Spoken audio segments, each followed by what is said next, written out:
Our next speaker is Antony Lerman. And Antony is an honorary fellow at the Parkes Institute for the Study of Jewish-Non-Jewish Relations at Southampton University. He is the former director of the Institute for Jewish Policy Research and author of Whatever Happened to Anti-Semitism, Redefinition and the Myth of the Collective Jew. Antony Lerman specializes in the study of anti-Semitism, the Israeli-Palestinian conflict, multiculturalism, and the place of religion in society. For the next 6-7 minutes, Antony will be speaking on critical Jewish dissent from mainstream Jewish and Zionist narratives. Over to you, Antony. Thank you very much, first of all, for inviting me to come and speak at this very important event this evening. It's not a happy occasion, obviously, but a very important one, and I'm very pleased that I could be here to contribute to this very important discussion. Having specialized in issues to do with anti-Semitism over the last 40 years, as the current crisis unfolded, I was naturally drawn, first of all, to examining and exposing the misuse and weaponization of anti-Semitism by Israel and its supporters to frame their narrative of the motives behind Hamas's attacks on Israeli communities adjacent to Gaza's eastern border fence. Within hours, in what felt like a coordinated propaganda offensive, official Israeli voices were calling the attacks pogroms and characterizing the events as, quote, the worst genocidal attack against Jews since the Holocaust, end quote. And this mantra continues to be used 8 weeks later. Pogroms, as I'm sure I don't need to tell you, were perpetrated by the powerful oppressor against the weak. As Tarek Bakoni wrote in a commentary for Al-Shabaka, and I quote, Hamas's attack was an unprecedented display of anti-colonial violence, end quote. An attack on what symbolized the anti-Palestinian racism of the Israeli state. As for the Holocaust comparison, not only is it a distortion and trivialization of the Nazi genocide, it ignores the results of the last such surprise attack on Israel, the Yom Kippur War in November 1973, in which more than 2,500 Israeli soldiers were killed. Now, important though these issues are, the forward-looking question posed for us to discuss how to break the cycle of Israeli war crimes and genocide across Palestine, however intractable, needs urgent but cliché-free attention. So here tonight I want to consider the potential of a form of constructive resistance, which has already been referred to actually in relation to Jewish Voice for Peace in America, which many progressive Jews have long been involved in. For me, ever since I ceased to be a Zionist in the early 2000s. And that is whether or how a decisive change in diaspora Jewish opinion on Israel, in declining Jewish attachment to Zionism, could be leveraged to have a significant impact on obtaining justice for Palestinians, dismantling apartheid, preventing genocide, and further iterations of the ethnic cleansing of the Nakba.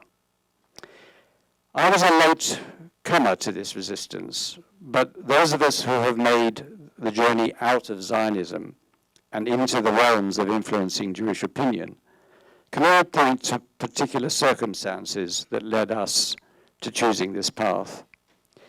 By the end of the 1990s, I had abandoned my past ideological attachment to Zionism, but it was research on changing Jewish opinion about Israel and Zionism that the institute I ran commissioned in that decade, showing marked distancing together with pioneering research we were doing on monitoring contemporary anti-Semitism, which confirmed and strengthened my view on the relationship between anti-Zionism and anti-Semitism, a view I first expressed in the mid-1980s, that they are not the same, and that treating them as such harms the important work needed to combat real anti-Semitism. I wrote about these and other experiences in a 2012 memoir, The Making and Unmaking of a Zionist, my journey from socialist Zionist youth movement, emigration to Israel, living on a kibbutz, serving in the army, to awareness of anti-Palestinian racism, growing knowledge of Palestinian displacement and dispossession, and eventual rejection of Zionism and return to the United Kingdom. I wrote the book after working for more than 30 years as a senior figure in two major Jewish research and philanthropic organizations, having been forced to resign as director of the Institute for Jewish Policy Research, a body I founded. At a public meeting in 2005, I had made known my preference for the establishment of a single secular democratic state in Israel-Palestine, a stance that led the Jewish establishment to deem me unfit to run an important Jewish organization. Although I did not go out of my way to make my changed views on Zionism and Israel-Palestine known, I was one of the founders of Independent Jewish Voices, IJV, set up in 2007 following the issuing of a declaration signed by 150 prominent British Jews who, quote, resolved to promote the expression of alternative Jewish voices, particularly in respect of the grave situation in the Middle East, which threatens the future of both Israelis and Palestinians, as well as the stability of the whole region, end quote. In early 2008, 250 IJV signatories endorsed a statement entitled, quote, End the Siege of Gaza, end quote, which was printed as a full-page advertisement in the Times. The statement called on Israel to lift its economic blockade while condemning both collective punishment against the people of Gaza and Palestinian rocket attacks into Israel, and encouraging both sides to observe a ceasefire. IJV seriously alarmed the Jewish establishment and was attacked by pro-Zionist Jewish intellectuals and journalists like Melanie Phillips, who penned a column in the Jewish Chronicle titled, quote, Jews for genocide, end quote. That she meant Jews for genocide against Jews. For me, this engagement was not just a not in my name protest. It was an acknowledgement that Israel had become increasingly reliant on diaspora Jewish support. Not by this time financial, but as an integral part of the propaganda and foreign policy arm of the Jewish state. Therefore, the main priority was to create a movement to persuade Israel to change course by making diaspora Jewry increasingly independent of Israel, unwilling to continue supporting violence against Palestinians, fully aware that the Oslo process was a failure, rejecting the anti-Zionism equals anti-Semitism notion, and fully supporting the achievement of equal rights for Palestinians and all living in the Palestine-Israel area. Hopes we had then of mobilizing diaspora Jews to bring this change about were not realized. More Jewish dissenting groups came into existence, however, in the UK, the USA, Canada, Germany, France, for example. The dissenting voice became more vocal. More direct pro-Palestinian activity in Israel, on the West Bank, and among diaspora Jews was evident. But the Israeli state mounted a successful PR counter-offensive at a time when the country's geopolitical position was strengthening.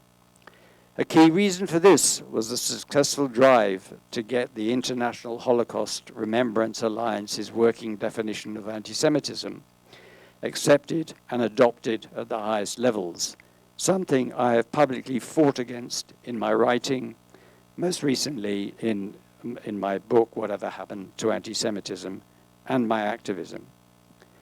This prompted me, more than a decade on from IJV, to think more about the mobilization of Jewish opinion behind Palestinian liberation, and to raise the question of finding means to scale it up globally with colleagues in the UK, United States, and other countries. Then came the devastating events of 7/10, the anti-colonialist rage bursting out in unprecedented anti-Israel violence and kidnapping, and the subsequent utter destruction wreaked on Gaza by Israel, which has all the characteristics of genocide, a further phase of the Nakba, and ethnic cleansing. That we must focus on breaking the cycle of Israeli war crimes is obvious, and especially since an end to the ceasefire may trigger an even more heinous perpetration of such crimes on Israel's part. But where to look for pathways through the killing fields is as challenging as it could be.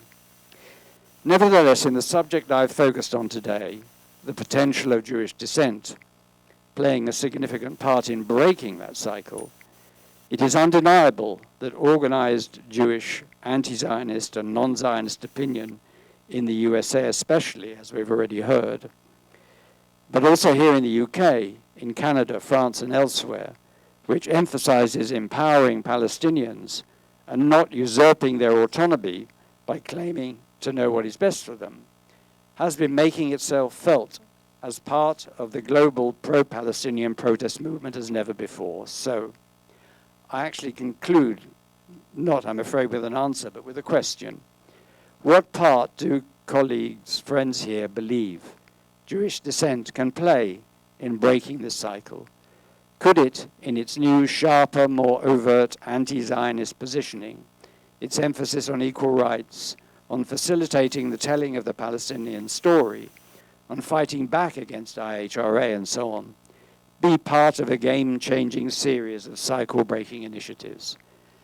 How helpful would a decisive shift in Jewish opinion be in the anti-apartheid struggle, in revealing the genocidal intentions of the Israeli state, in making the case for equal rights for all from the river to the sea, in decisively exposing the bankruptcy of the Oslo-associated two-state solution, which, I fear, can never bring justice for the Palestinians? Thank you.